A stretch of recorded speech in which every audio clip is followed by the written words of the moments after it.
أيضا النجم ناصر محمدو يجدد عقده مع ناديه العراقي زاخو بعد موسم رائع وعروض من أندية عراقية أخرى، لكنه فضل تجديد عقده مع زاخو للتعامل الراقي من إدارة زاخو مع ناصر محمدو.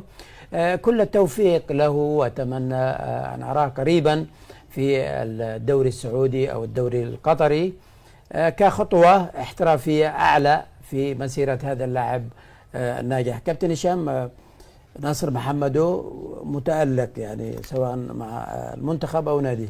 طبعا مليون مبروك لناصر، وده مش جديد على اللاعب اليمني، وده اللي نتكلم فيه. يعني ده اللي مزعلني جدا.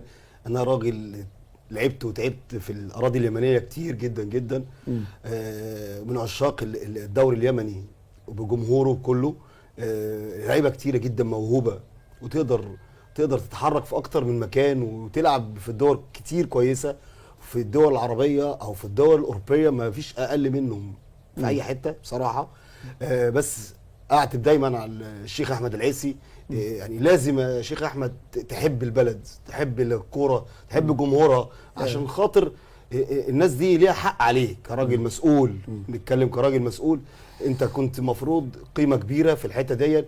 الناس فيها عشم ليك، انا بتكلم باللغه العامه بتاعت المصريين، العشم اللي انت راجل خير اللي يجي لك ما بتردوش. لكن الكوره اليمنيه محتاجه منك كتير، محتاجه منك تطورها اكتر من كده، لان في يعني تسليط الضوء على حاجات كتير سلبيه عند حضرتك. المفروض انت راجل رئيس اتحاد يمني، عندك الميزه وعندك اهم عنصر في كره القدم هي العامل المالي، تقدر تشتغل بيه وتقدر توصل بيه المنتخبات او قبل المنتخبات.